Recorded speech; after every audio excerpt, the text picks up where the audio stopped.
Hello and welcome to Digital Threat. I'm your host, Sarah Ralston. Today's episode with Representative Brandon Guffey is on especially difficult topics related to child sexual assault material, suicide, and adult content. Listeners be warned. If you or someone you know is the victim of sextortion, resources are available at missingkids.org. Parents, I encourage you to visit noescaperoom.org with your children to see an interactive video about the dangers of sextortion and start a conversation. Today's episode is sponsored by Proxyware. We protect people, not machines. Proxyware uses synthetic digital personas to become the victim so no one else does. I would love to hear a little bit about both of your backgrounds. Brandon, if you want to give us a brief overview of kind of your history, what you've done, where you've come from, and then where you're at now. And then Sarah will do the same. Yep. So just a small business owner, own numerous small businesses in the Rock Hill area where I live. Decided to get involved in politics. And shortly after deciding to run, I ended up losing my son due to online sextortion. And so my focus now is trying to save as many kids as I possibly can and to hold big tech responsible for their non-safe features, I guess is the best way to put it. I'm Sarah Ralston. I'm the Chief Product Officer of Proxyware. I've been in the digital trust and safety space for the better part of 20 years. Started in law enforcement, worked at big tech, and saw firsthand how limited I was to be able to protect kids online. I'm the mother of 5 boys, ranging from 9 to 17. So online safety is a really key thing in our house. Yeah, thank you both. It's pretty clear what makes you both passionate about safety. You both have very personal reasons. What's driving you now, or what do you see as one of the solutions, or what are gaps in the environment that we don't know as general consumers? So I would say the number one thing that I was shocked about was in 1996, the passing of Section 230 dissolved tech companies from being held responsible from being civilly liable for what is on their sites, which as it was created in 1996, the online space was nothing more than a community square. But now we have all the things such as algorithms that are feeding our children information, which in my mind are companies speaking on their behalf. And we have the ability where predators, like the ones who attacked my son, are overseas, and these companies are allowing child sex abuse material to exchange on platforms just because they can't be held responsible for anyone that's above the age of 13. While all of our age of consent might vary from state to state, but whenever it comes to online, that age is 18 years old.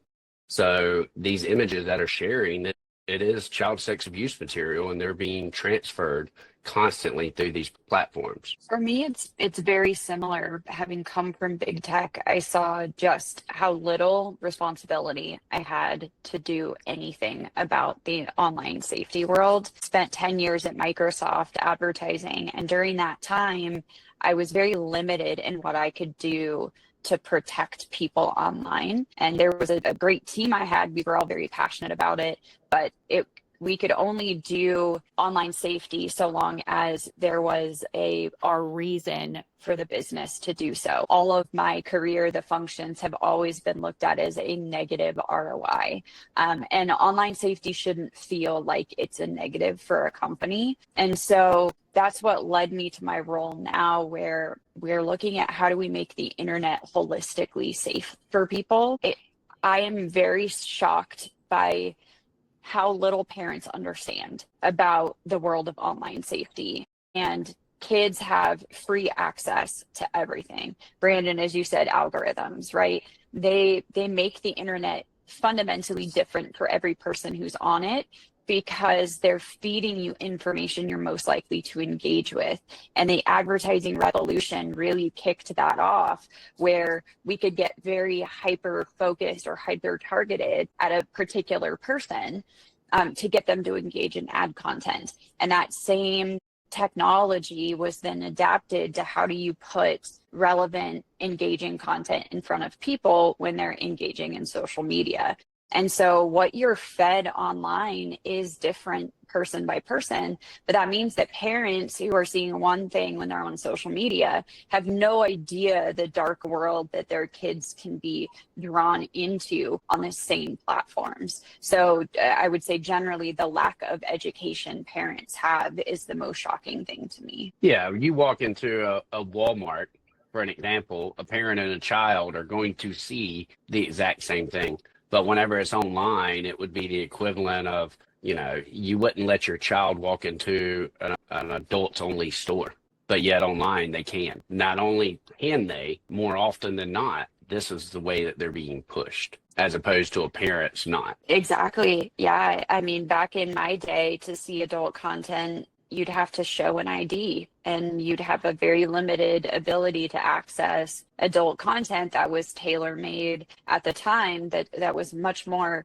vanilla than what's online today. Today, you can go on any adult website and see a whole range of adult content, and you never have to prove your age. And kids are experiencing a lot of that for the first time through advertising content that's targeting them. And even though COPA says you can't target ads to people under 18, you can hyper target content for engagement, like went to Nickelodeon today, got Play-Doh yesterday. Those are interest-based targeting. And as long as you don't say target under the age of 18, it's illegal under COPA. So there are some gaps in the laws that exist today in terms of the advertising world that allows people to target children based on interest and then drive them to content like pornography, where study after study has shown it has a dopamine release that makes it addicting. There are porn addiction groups for that reason, not just for kids, but for adults too.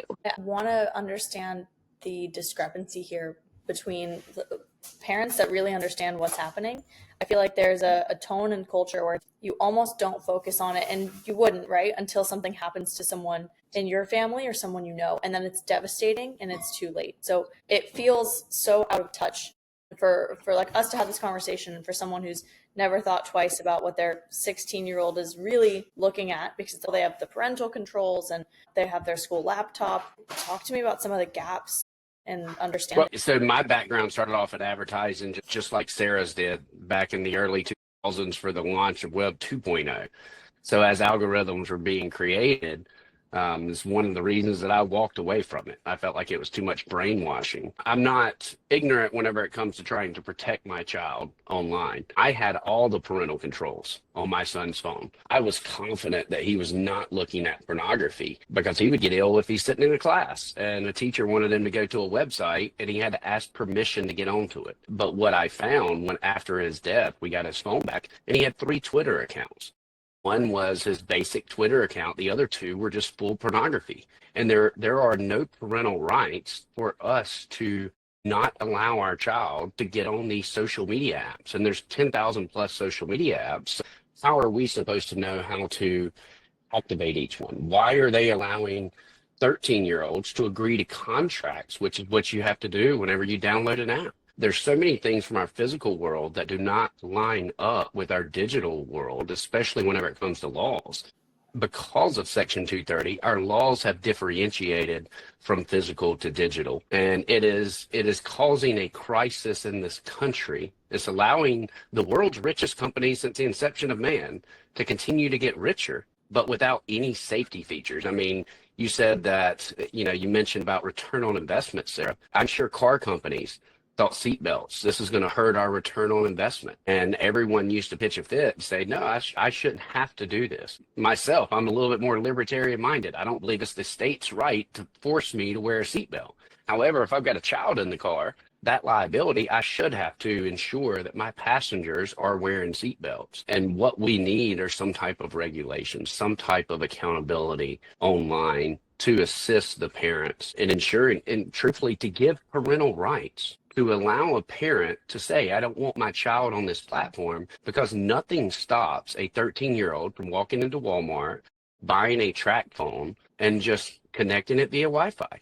There's no stop gaps there. So there are no parental rights. Even if you contact one of these companies and say, this is my child, I want them offline, they won't remove it. That's a great point. There's social media has a lot of gaps in age verification and contracts for over 13, and even laws that are designed to protect kids from seeing adult content, like the 24 states that have ID verification laws for adult content. The bottom of that is your content has to exceed 33.3% adult content. So social media, by definition, doesn't really qualify. And if that's where kids are accessing pornography for the first time, most social media that contains that type of content will continue to have that kind of content. So there is a little bit of a gap in even where everyone agrees we don't want kids to see porn until they're of mature brain mind to actually understand what they're seeing. But the laws are still protecting pornography on social media platforms. The other thing is that direct messages that exist on video games, on apps, there is no way for content moderation to happen in direct messages. So for an under 18 audience, the best thing to do would be to turn off or disable direct messaging features altogether. But not all platforms give parents the ability to control that when you talk about parental safety features. And companies will argue that the only way for them to protect direct messages is to remove the encryption, which then makes it less safe. But because the encryption exists and because you can't disable these features, you have predators that are able to directly message children on platforms. You're able to send pictures to each other on platform and nobody can see it. It's not publicly available. The company is not looking at it. And so that is one of the bigger gaps that I feel like we need to solve just as a society, is how do we protect kids from predators directly targeting them? I use the example of, these direct messages, and I use Meta as the example because they're the ones that I'm constantly fighting against. If I were to send you child pornography via the Messenger app, it's going to blur the images and it will tell you that this may contain child pornography, but still allow you to open it. Now, in our physical world, if I were to hand you an envelope full of child pornography and simply tell you this may contain child pornography, well, everyone involved could be charged, including the person handing you the envelope. And that is storing it. But we just don't address it the same way. And it's ridiculous. Yeah. And with child pornography, there's also the risk of any kid being created in a child pornography video by AI. Parents want to share information about their kids online. They want to share photos of their kids online. They think they might have protections in place. But if there's a publicly accessible photo that contains your child or even yourself, then it can be turned into pornography via AI technology. And it's a really realistic and very sophisticated now. And I would love, Brandon, for you to talk a little bit about the Take It Down Act and why that's so important. Yeah, so the Take It Down Act, I don't believe that there is a perfect solution out there, but it is one of the bricks in the wall that we must build up to protect our kids online. And it is a great first step.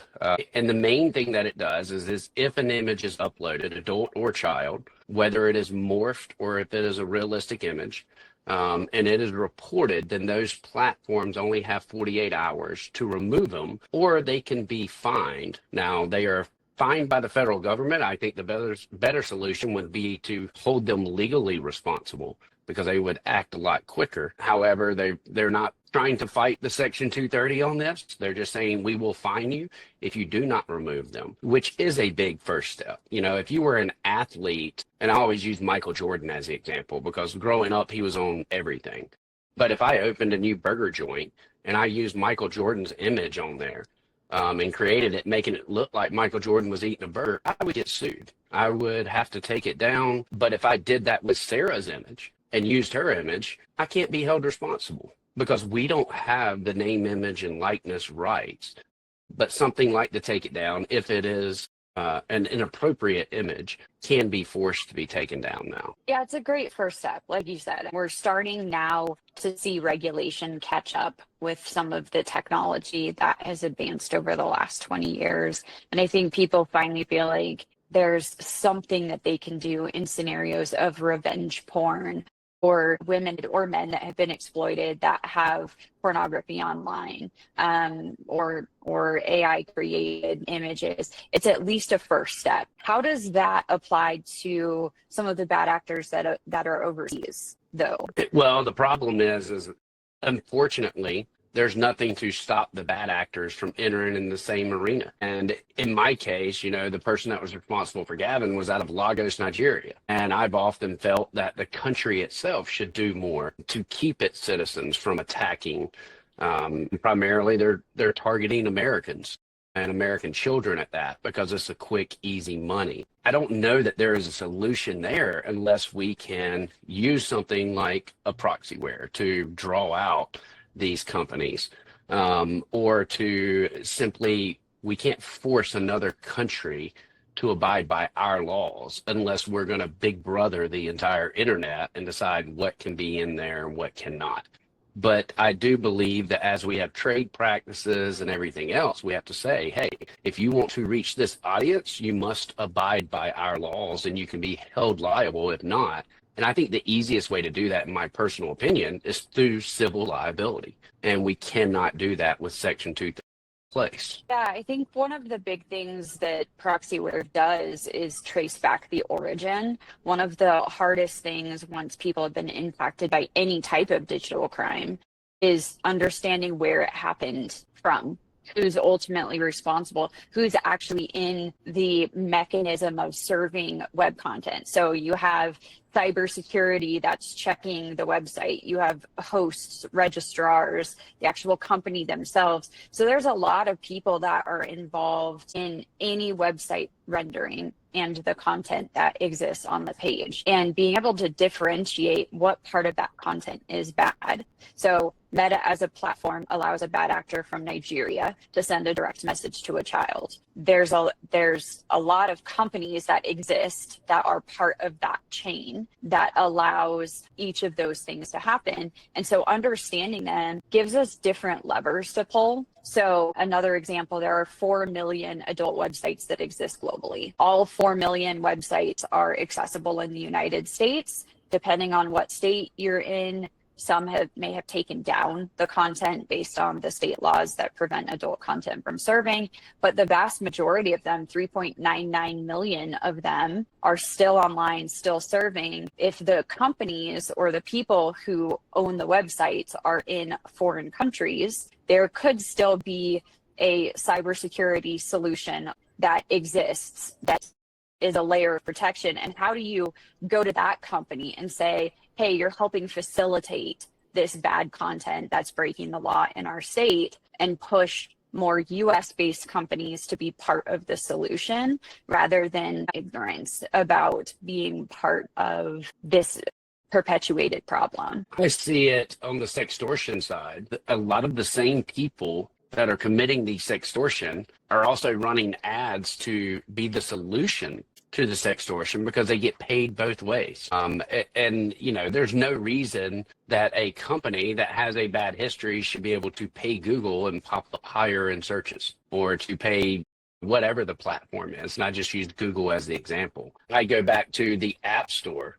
If we're saying, and I often say that big tech is the equivalent of big tobacco of this generation. Whenever we had to address the tobacco use in our youth, we had to stop the advertising towards the youth, first of all. We also had to age gate it, and to say, this is the age that it is acceptable, and this is the age that it is not. And then we also, we never said, RJ Reynolds, you have to check the age of the person that's going to buy your product. We said, no, the store has to. But until there is liability or legislation, that becomes the fight. And I'd go a step further than that and say you have to have enforcement on top of legislation. So Yes. Writing laws is great. It's a good first step, but you have to enforce those laws for them to be meaningful. If we just said you can't speed, and we didn't have police patrolling the street, we didn't have radar enforcement, drones, all of these these different mechanisms that are designed to detect when someone's speeding, everybody would just drive whatever speed they wanted to. So we have to figure out, what does enforcement on the internet look like, especially because content on the internet exists from all over the place. So how does one specific state get good at enforcing their specific cyber laws that is bound to the state, so that there isn't this big brother of the entire internet kind of mentality coming from America or from one individual state? But that enforcement piece is absolutely critical. And you see that with the adult content sites, where right now the biggest porn sites are complying with state laws because all the eyes are on them. But the smaller ones that are created from overseas, that typically are the ones that are hosting child sex material or are hosting sexual assault or other type of non-consensual adult content, they're not complying with the state laws either. And if no one's looking at them, then they can continue to do that because the risk to them is nothing. So there has to be a law. The law has to have a mechanism for whether it's a civil fine or liability for a lawsuit, whatever it is. And then you have to have someone that's actually looking and saying, are you complying with the law? Yeah. So I do have a few questions, but that I want to kind of take us back, because we've gotten more so into legislation, liability, and policy. And I think something that is really crucial for the general population is just understanding, why is porn so bad for kids to see? What does it do? What does it lead to, right? When you have someone, let's use the ages between 9 to 18, having early access to porn, what are the harms that leads into? Well, I would say number one, desensitization and this false hope of this is what sex is supposed to be like. You know, in pornography, these are paid performers, or they're paid to elicit that emotion, as opposed to what real life is. You're not teaching the connection. You're not teaching a lot of things that can be taught by family. So I'm not putting that completely off on pornography, but the problem is you're having kids get a hold of this information well before parents are even thinking about having this conversation, and them thinking that this is okay, for them to think that it's okay to choke a woman. And it's also leading to lower fertility rates, because you are getting this younger generation that doesn't have physical relationships. They are just simply having online relationships. Why go out to a club and try to meet somebody whenever you can just sit there and get on your computer and chat with someone? It is detrimental on society. I mean, we can go into the views politically of why it's wrong, or religiously, but even without doing that, if you're trying to include everyone, I think that it leads down a slippery slope. And I'll go back to whenever I was in college doing a paper on serial killers. The one thing the serial killers had in common was an addiction to pornography. And what it was is, while something simple at first, if you're a teenage boy, just seeing a Playboy with breasts might be enough to get you off. But if you're jumping in and the first thing you're seeing is hardcore pornography, well, there hits a point where that doesn't work anymore. And it escalates, like, what's next? What's next? What's next? And I think that is a whole underlying problem that people don't even think about. Yeah, that's 100% what I believe as well. There's a lot of studies that back that up about the pathway that early exposure, especially to hardcore pornography, takes kids down. It can lead to addiction to that content and escalation of what types of content you need to find arousal. But it also has other risks to kids, like anxiety and depression. The average age that kids see porn now is between 9 and 11, depending on the study. And so if parents are waiting to have the birds and the bees talk with their kids until puberty happens, or until the age that you think kids might start to want to form healthy, normal boyfriend, girlfriend type of relationships in the physical world, then you're much too late. My 9-year-old, he has talked to me about seeing uncomfortable content online. And where that comes from is ads. Kids are more likely to click on ads because they're curious by nature. And once you see that content, you can't unsee it. You can't change the impact that that's had to you. And so he was worried he was a bad person, and he had anxiety. He had trouble going to sleep. It wasn't until we had a really open conversation about what was bothering him that I found out that he was seeing this kind of uncomfortable content online. And those are very uncomfortable conversations for most parents to have with their kids. Without having those dialogues, kids internalize a lot of that as their bad. Instead of the content's bad or what I did was bad, it becomes I'm bad. And that leads to the anxiety, depression, shame, guilt, all of those negative things, which can further exacerbate the issues that kids are facing from seeing the content online. And as Brandon, you said, it changes the way that people view normal, healthy sexual relationships. Sexting is the new first base, where you see porn online, now you want to see this girl or this boy naked before you actually touch them or see them in the physical world. So you've taken away the sacredness of someone's body and made it easily accessible for someone, which has desensitized and allowed for sextortion and things like that to become such a normal part of life, unfortunately. And then when people do actually engage in sex for the first time, girls don't sound that way, girls don't look that way, boys don't look that way, boys don't act that way. There's so many expectations that people have going into their first sexual encounter that if it doesn't meet that, now you're more drawn to just go back to your computer because that feeling was better or that feeling was different. So especially in younger brains that have not fully developed a sense of right and wrong or gotten to that moral compass, it's really difficult for them to process all of the things that are flooding their brain and all of the categories of pornography that exist, which allow you to go further, deeper and deeper into the darkest parts of the web without any control at all. I think Sarah hit the nail on the head. As she was saying, the desensitization, the thought process, maybe the worst case scenario I've dealt with in sextortion was an 8-year-old that got on Roblox. Once the person found out the address, they look up on the parent social media, get the image of the 8-year-old, create a naked image of them, and tell this little girl that if you don't send me more images, then I'm going to tell your mommy and daddy. And it went 2 months before the mom finally walked in and found the 8-year-old inserting something in her before she was able to find out what happened. And it's just this, on the sextortion side, it starts off with girls just with images. And a lot of the girls just get very desensitized by just, hey, I'll take another image. That way I don't have to worry about it. But a lot of them are ending up in sex trafficking now as well, because it just becomes just, oh, this is just part of society. And it's not. This is part of a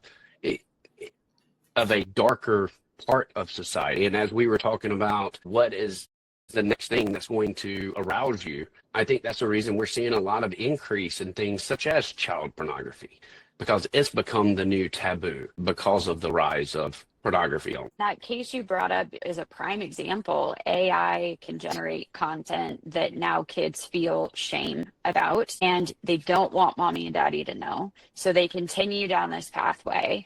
And as they take images of themselves, if they start to get images back, if they start to feel aroused based on what they're being told to do for these images, now it becomes, I'm aroused by someone else seeing a photo of me, which then leads further into the types of behaviors that lead to trafficking. And I've seen a very similar case to that. Didn't start as young as 8, but predator contacted child on Roblox, had AI generated content, asked for real content, and eventually over the course of years ended up leaving their house to go to the trafficker to have a relationship with them. And it wasn't until the parent went out to find this kid that the situation became more apparent and this girl realized that she was being trafficked. But because of the normalization of all this type of content, people don't realize they're being trafficked when they're being trafficked. We have desensitized people and again taken away that sacredness of the human body. And if you go down the spiritual aspect as well, right, like how we're supposed to be sexually, when we're supposed to have sex, all of that has been stripped away. In fact, on Reddit, there was a a girl who was 18 with a 35-year-old boyfriend who asked relationship advice. Hey, my boyfriend likes to share me with other people. I wasn't really into it, but I am now. But I just found out he's getting paid when he shares me. So that's how this 18-year-old woman found out that she was being trafficked, was from a community of strangers on Reddit. And because we've so desensitized society, that is the norm. That is why kids willingly leave their homes and go to a predator's house, car, whatever, because they don't understand the gravity of the situation that they're in. And as long as these predators are continuing to get what they want, whether it's pictures, whether it's, girls leaving their house, sometimes it's even leave your house and come join me, or I will tell your mom and dad about all this history of things you've done. And so they use shame and guilt to continue to coerce people further into their trafficking and extortion rings. And if parents aren't really keeping an eye on everything their kids are doing, then it's impossible. And things like CyberDive, I know, Brandon, you're pretty big with that company, or at least you consult for them. That kind of technology is really the only way for parents to truly know what their kids are actually doing on devices. Yeah, and that's, going back to the seatbelt comment, as I'm looking at it, other than being able to, I completely agree, we've got to have enforcement. And law enforcement's overwhelmed. But as I'm looking at how do I take my values of wanting us to be as free as possible and not have a big brother over the entire internet, that's what kind of drawn me toward CyberDive, was that ability to a parent to give the freedom to a child to be able to use whatever they want, to be coached through the parental controls, and then have the ability to see exactly what's on a kid's screen. So this end-to-end encryption messages are not hidden. And so the kid is aware that their parent can see everything. So then it makes them a little bit more aware on the decisions that they're making and causing them to make better decisions. I equate that to the seatbelt rule. If a seatbelt law passed whenever I'm 15, I'm not going to wear my seatbelt. But if I was raised buckling up every time I got into a car, well, now I'm making those wiser decisions. And there are numerous protections out there. Nothing is perfect by any means. And this has to be attacked not only through technology, through enforcement, through legislation, through, in my opinion, even public shaming of these tech companies, because they have the ability, and as Sarah was saying, they don't make the decision to protect children unless it affects their bottom line. Well, until we as people start standing up and saying, look, you're either going to protect our family or we're pulling out our investment and we're deplatforming you ourselves, then they're not going to make these changes until it affects their bottom line. But in order, just as you said, whenever first got on, until it happens to you, until you see something firsthand, it makes it very difficult to understand the true dangers of online. So many parents, as I'm talking and traveling around, have come to me and said, I've heard you speak before. I never really understood the dangers until it happened to my child. And it's hard to create that empathy. I think that's with any cause. You don't realize it until it affects you directly. But if people, I firmly believe this is the biggest detriment to the new generation that they are facing. And if we cannot control this, we can't afford to go another 25 years like we have with Section 230 to make a change. Unfortunately, parents that aren't aware are just naive. There's many studies that have been done. Bark did one in 2023, which showed that 75% of teens had encountered sexual content online. So that means 3 out of 4 have seen sexual content. If you don't believe your child has seen this type of content, you're probably misled or have a false sense of security in your household, or you have things like CyberDive or Bark or whatever technology that is enabling that kind of safety. But that means that parents that don't have that are all the ones that their kids are seeing this type of content. And so parents need to really understand the dangers that exist online, especially for kids that are in, I would say, like the 14 to to 17-year-old range right now, because we didn't really understand the impact of a kid growing up with a cell phone in their hand and a bottle in the other until more recently. And so kids in that 14 to 17 range have grown up with technology in a way that maybe younger kids have not. But until parents really realize that it's already impacting their home, then they're not going to have these really important conversations. And things that are great about technology like CyberDive is that parents can see firsthand. So even if their kids aren't thinking about, oh, my parent can see this, but they happen to engage in a sort of sextortion type of situation, or they're sending nude photos of themselves, parents know now to have the conversation. They can address it. You can't have shame in a kid if the parent is saying, I already know. The secrecy aspect is what keeps things moving forward. Even if you want your kids to have free reign on the internet, you have to understand and take away that secrecy aspect and address it head on, so that kids know there's nothing I can't tell you. And you can have these really tough conversations in a open, non-judgmental to the child way. Thank you both so much for your time and your thoughts today. You're both experts in this field, and we're excited to continue publishing more videos like this and get more awareness for parents, but also just for adults. Like, I was at dinner last night, and the amount of adults at the table that weren't aware of this was somewhat appalling. Thank you both for your contribution. Is there anything else you want to say before we wrap up? I think my message goes back not only the tech aspect, but whenever we look at it as a whole, what we've forgotten in this country is grace. We're too busy judging people for the mistakes that they make, instead of letting the mistakes help them become the person that they need to be. I tell people often, it took me 30 years to become a Christian because I thought everyone was either perfect or a hypocrite. And it wasn't until I learned that we all fall short that I could move forward in my faith. We've forgotten that message as a whole. You know, we as parents, myself and Sarah, kids in the same age range, we grew up where we were trying to make our lives look perfect online. Well, that just creates an unfair expectation for the kids that are growing up. We've got to realize that it's okay to not be okay. You know, our kids, the message that I'm constantly spreading with them is tomorrow needs you. And if we can't fight for the next generation, then what are we even fighting for? So well said, Brandon. I actually just talked at a homeschool group last week, and one of my messages to them, they were in the 14 to 17 range, is you are the generation that can grow up and fix the problems that my generation has made. And that is really the way to approach this. Kids are going to see what they're going to see. It's on us to have that grace and compassion, to see things from their perspective, to not be judgmental. If kids are old enough to ask a question, to answer it honestly.